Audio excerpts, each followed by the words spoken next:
Paz e graça a todos vocês. Sejam bem-vindos ao canal Poder do Conhecimento de Cristo. Para quem me acompanha pelo YouTube e para quem me acompanha pelo Facebook, sejam bem-vindos à minha página, ao meu perfil oficial, Edilson Yanob. Eu sou o mestre da Palavra de Deus, o pastor dos aleijados e oprimidos. Cá estou eu mais uma vez para partilhar a Palavra de Deus com todos vocês, impactando as vossas vidas por meio da Palavra de Deus. Desde já, antes de começar este vídeo, antes de começar o ensino, gostaria de agradecer a todos vocês, ou louvar a Deus pela vida de todos vocês, na qual têm partilhado os meus conteúdos, principalmente o último vídeo. O último vídeo, eu não vou vos mentir, inclusive eu fui impactado com a Palavra de Deus, inclusive eu recebi insights da Palavra de Deus. Então, o último vídeo, eu gostaria que vocês partilhassem, se vocês se sentiram edificados, se você acha que foi edificado com o vídeo, por favor, não fique sozinho, não fique ilhado, partilhe para as pessoas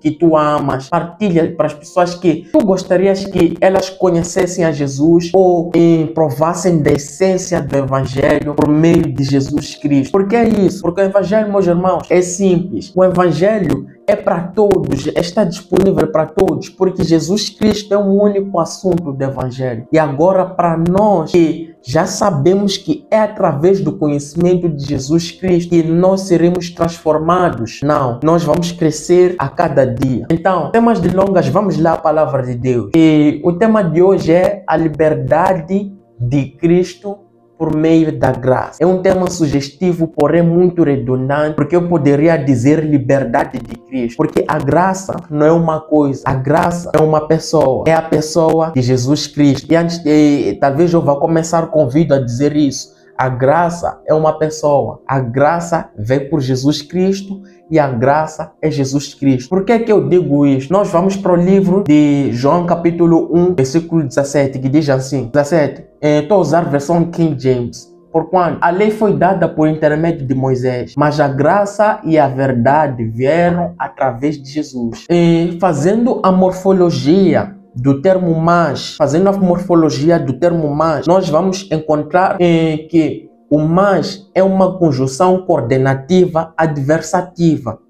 E essa conjunção coordenativa adversativa serve para unir duas orações e fazendo com que entre essas duas orações estabeleça uma relação de oposição ou de contraste, ou de adversidade, ou de distinção.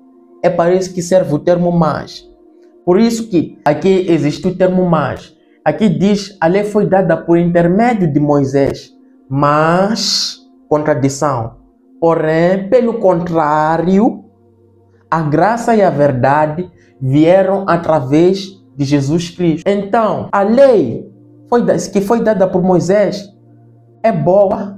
Sim, é boa. Mas a graça e a verdade não vieram através da lei. A graça e a verdade não foram dadas por Moisés, foram dadas por Jesus. E Jesus Cristo é a revelação da verdade. A Bíblia diz que Ele é o caminho, é a verdade e é a vida. Se a Bíblia diz que a graça e a verdade vieram por Jesus, e também a Bíblia diz que Jesus Cristo é a verdade, também podemos assumir que a graça também é a pessoa de Jesus. A graça. E por que a graça é a pessoa de Jesus? Porque quanto mais investimos no conhecimento de Jesus Cristo, a graça de Deus nos é multiplicada. Não é por acaso que no livro de 1 de Pedro diz, graça e paz vocês são multiplicadas pelo conhecimento de Deus e de Jesus Cristo, nosso Senhor. Quer dizer que a graça é multiplicada à medida em que nós conhecemos a Jesus. A graça é a verdade. Então, se a graça e a verdade é multiplicada à medida que conhecemos a Jesus, a lei, apesar de ser boa, não revelava Jesus. Então, desta feita, eu gostaria de falar do dilema de estar debaixo da lei ou do dilema dos tempos da lei. Para isso, vamos para o livro de Romanos, capítulo 7, versículos 7 até o versículo 25. Aqui eu estou a usar já, aqui no Romanos 7, capítulo 7, estou a usar a versão Almeida Corrigida Fiel, que diz assim, que diremos, pois, é a lei pecado? De modo nenhum, mas eu não conheci pecado, senão pela lei, Porque eu não conheceria com concupiscência se a lei não me dissesse, não cobiçarás. Olha, tá vendo? Apóstolo Paulo apresenta um dilema da lei. Ele deixa bem claro que a lei não é pecado, mas também deixa bem claro que através da lei a consciência do pecado vem. Deixa bem claro que a lei não manifesta a consciência de Cristo. A lei transmite a consciência do pecado, não de Cristo, apesar de ser boa. Ok, vamos lá prosseguir. 8. Mas o pecado, tomando ocasião pelo mandamento, operou em minha concupiscência, porquanto sem a lei estava morto o pecado. O pecado, através da lei, operou em apóstolo Paulo. É o que o apóstolo Paulo está dizendo no versículo 8. O pecado, através da lei. O pecado teve oportunidade através da lei. Através da lei. Versículo 9 diz: e eu, em algum tempo, vivia sem lei, mas vindo um mandamento, reviveu o pecado e eu morri. Aqui não estava a falar de morte física, estava a falar de morte espiritual, que é quando você vive na tua carne e que é quando os teus estímulos carnais têm voz na tua vida. E o mandamento que era para a vida, achei eu que era para a morte. 11. Porque o pecado, tomando ocasião pelo mandamento, me enganou e por ele me matou. Por ele, através dele, através da lei, me matou. 12. E assim a lei é santa, e o mandamento é santo, justo e bom. Está aqui, apóstolo Paulo não estava a dizer que a lei é uma coisa má, mas ele estava a apresentar que a lei, apesar de ser boa, não nos torna boas pessoas. A lei, apesar de ser justa, não nos justifica. Depois diz, 13. Logo, tornou-se-me bom em morte. É uma pergunta. De modo nenhum. Mas o pecado, para que se mostrasse pecado, operou em mim a morte pelo bem, a fim de que, pelo mandamento, o pecado se fizesse excessivamente maligno. 19. Porque bem sabemos que a lei é espiritual, mas eu sou carnal, vendido sob o pecado. 15. Porque o que faço não aprovo.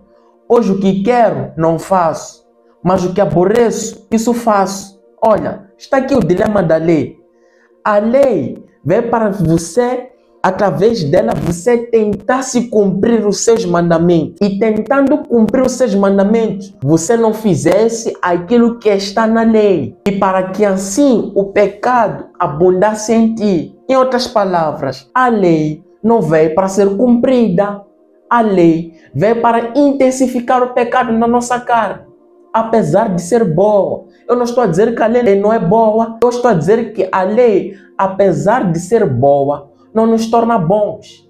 Porque a lei veio para expor nossas fraquezas. 16. E se eu faço o que quero, consinto com a lei que é boa. De maneira que agora já não sou eu quem faço isto, mas o pecado que habita em mim. Está a ver o dilema da lei? Quanto mais você tenta cumprir os mandamentos, mas você não cumpre os mandamentos. Quanto mais você observa os mandamentos, menos cumpres os mandamentos. Esse era o dilema da lei. E é por isso que também a Bíblia diz lá, havíamos lido que a lei foi dada por Moisés, mas a graça e a verdade vieram por Jesus Cristo. Então, a graça e a verdade são a solução que a lei não tem. 21. Acho então a lei em mim, que quando quero fazer o bem, o mal está comigo. Porque segundo o homem interior, tenho prazer na lei de Deus. Apóstolo Paulo está a deixar transparecer que, apesar dele não conseguir cumprir a lei, nos tempos que ele não conseguia cumprir a lei, quando observava muito a lei, ele tinha prazer na lei de Deus. Ele se identificava com a lei de Deus. Mas por causa da lei, porque a lei não foi dada para ser cumprida, mas sim foi dada para expor a fraqueza do homem, ele sempre acabava no pecado. Ele sempre acabava em vícios. A maneira que muitos homens de Deus hoje se colocam na guilhotina, se colocam em gaiolas, posso assim dizer, ou se aprisionam, é a lei. Vamos lá continuar. 23. Mas veio nos meus membros outra lei, que batalha contra a lei do meu entendimento e me prende debaixo da lei do pecado que está nos meus membros. 24. Miserável homem que sou, quem me livrará do corpo desta morte? Dou graças a Deus por Jesus Cristo nosso Senhor. Assim que eu mesmo com entendimento sirvo à lei de Deus, mas com a carne, a lei do pecado. Graças a Deus por meio do Senhor Jesus Cristo, nosso Senhor. Por que que Ele dá graças a Deus por meio de Jesus Cristo, nosso Senhor?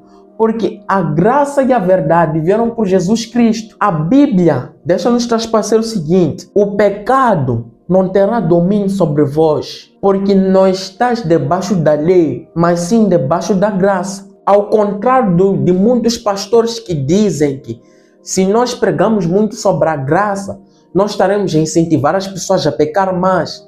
A palavra de Deus nos diz o contrário. Nos diz que a solução para a vitória do domínio do pecado é a graça. Então, quanto mais nós anunciamos a graça de Deus, mais estaremos a promover santidade. Eu não preciso de gritar para ti, você deve ser santo, você deve ser isto. Não posso exigir de ti essas coisas. Apenas eu devo revelar a Jesus a ti. Santidade será o resultado.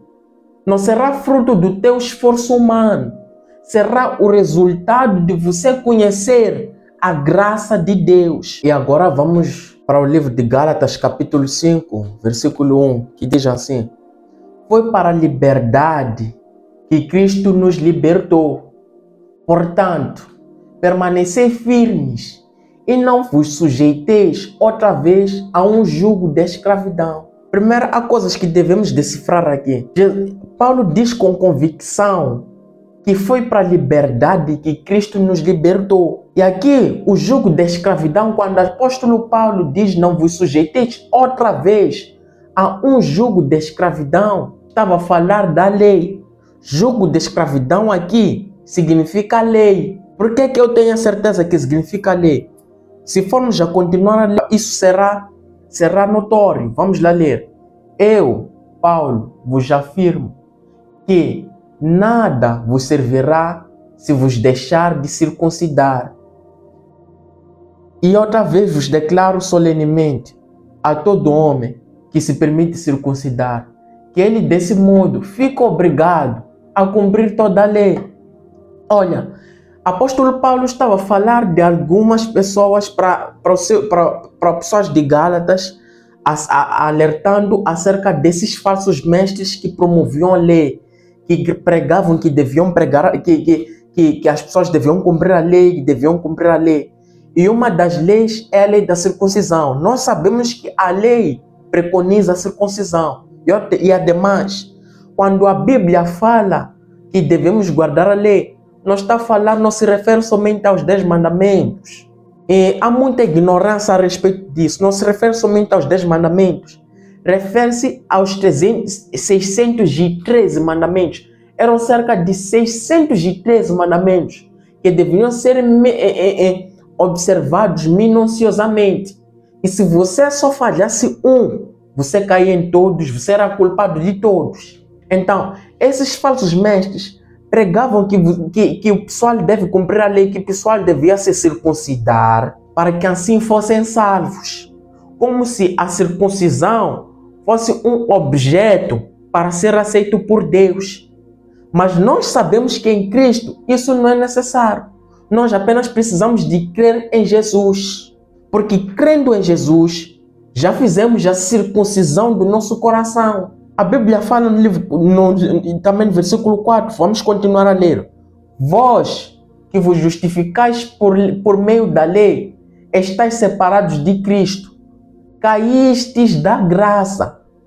Olha, apóstolo Paulo diz, se você se justifica pela lei, se você acha que será salvo ou que você será aceito por Deus só por cumprir a lei, só porque circuncidou-se, só porque observou uma e outra lei, você está separado de Cristo. Isto faz sentido. E é a partir deste versículo que nós vamos perceber a atitude de Jesus perante certas pessoas que viam com lei quando se dirigiam a ele. No Novo Testamento, principalmente nos livros evangélicos, tu vais encontrar pessoas que se dirigiam para Jesus com leis. No caso desse jovem rico que diz, Jesus, o que eu devo fazer para herdar o reino dos céus?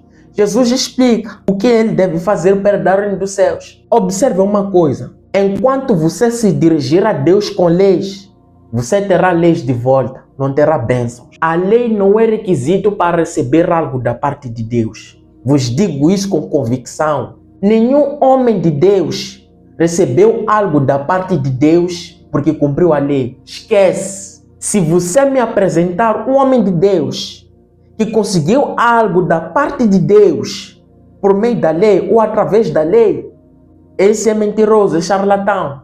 Porque nenhum homem, ou você não alcança as promessas de Deus pela lei. E ademais, por que o apóstolo Paulo fala isto com convicção? Vamos olhar para o contexto agora, vamos voltar, vamos retroceder para o livro de Gálatas capítulo 4, começando dos versículos 21 até o último versículo, que é o versículo 31, diz o seguinte: dizei-me vós que quereis permanecer subjulgados à lei.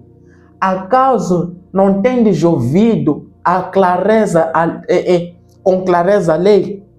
22. Porquanto está escrito que Abraão teve 2 filhos, um da mulher escrava e outro da livre. A mulher escrava sabemos que é Agar, e a mulher livre que sabemos que é Sara. Ok. Continuando, 23. O que era filho da escrava nasceu de modo natural, porém o filho da mulher livre nasceu mediante uma promessa. Uau! Existem filhos que nascem naturalmente e existem filhos que nascem mediante a promessa. Vamos continuar. 24. Pois bem, uso desta história aqui como uma ilustração, pois essas mulheres prefiguraram 2 alianças. Oh, ok. Essas 2 mulheres significam 2 alianças nesses casos. Uma significa lei e outra significa graça. Vamos continuar. Uma aliança procede no Monte Sinai para gerar apenas filhos para a escravidão. Esta é Agar. 25. Agar representa Monte Sinai, na Arábia, corresponde à atual cidade de Jerusalém, que vive como escrava com seus filhos. 26. Entretanto, a Jerusalém do Alto é livre, e esta é a nossa mãe. 27. Hoje está escrito: alegra-te, ó estéril, tu que não davas a luz, e rompe em brados de júbilo, tu que não passastes pelas dores de parto. Todos os filhos da mulher abandonada são mais numerosos do que os daquela que tem marido. 28. Assim vós, irmãos, sois filhos da promessa, à semelhança de Isaac. 29. No entanto, assim como naquele tempo que nasceu de modo natural perseguia o que nasceu segundo o Espírito, assim também acontece nos dias de hoje. Ok. Então podemos perceber que o filho que as pessoas que nos perseguem por pegarmos o evangelho genuíno não são filhos segundo a promessa. Por quê? Porque eles deixam transparecer isso. Contudo, 30. Contudo, nos revela a Escritura: mande embora a escrava e o seu filho, porque o filho da escrava jamais será herdeiro com o filho da livre. Abraão é uma ilustração que aponta para a fé. Sara é uma ilustração que aponta para a graça. Agar é uma ilustração da lei. Ismael, que é fruto de Agar, é uma ilustração do filho que não é segundo a promessa. Isaac é o resultado da Sara, é o filho da Sara com Abraão, que significa alegria. Então, a graça, quando casa com a fé, gera alegria.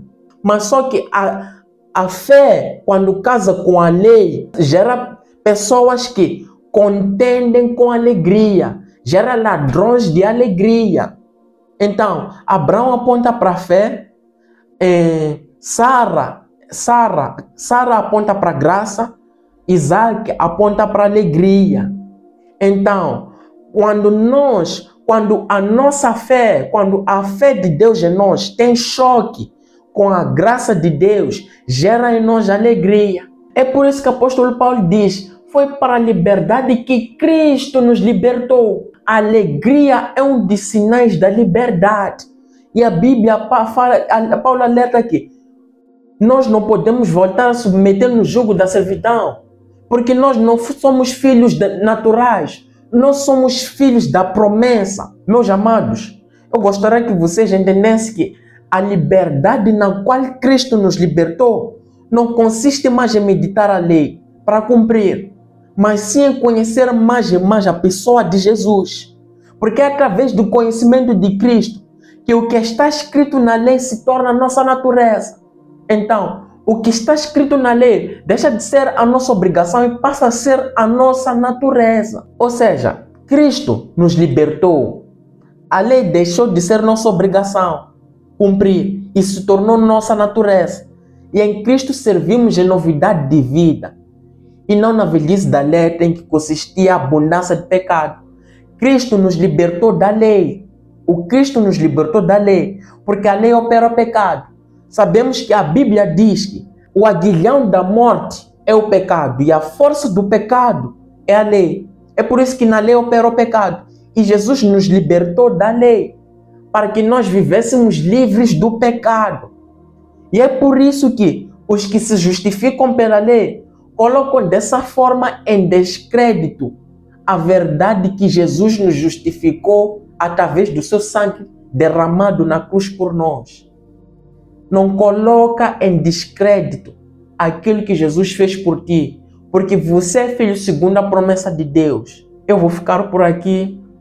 Eu despeço-vos com beijo nos vossos corações. Se tu te sentiste edificado neste vídeo, se tu foste edificado neste vídeo, por favor, partilhe este vídeo para os demais. E os demais que forem impactados por este vídeo, por favor, partilhe para os demais. Vamos criar uma rede, vamos impactar vidas por meio da palavra de Deus. E desta feita, despeço-vos com beijo nos vossos corações. E que Deus abençoe tremendamente vossas vidas. E que vocês sejam transformados pela palavra de Deus a cada dia. E porque sabemos que pela lei é impossível, não vem a transformação, mas sim é através da mensagem de Jesus, através do conhecimento pleno de Jesus. Quanto mais nós conhecemos a Jesus, mais nos tornamos semelhantes a Jesus. Beijo no teu coração.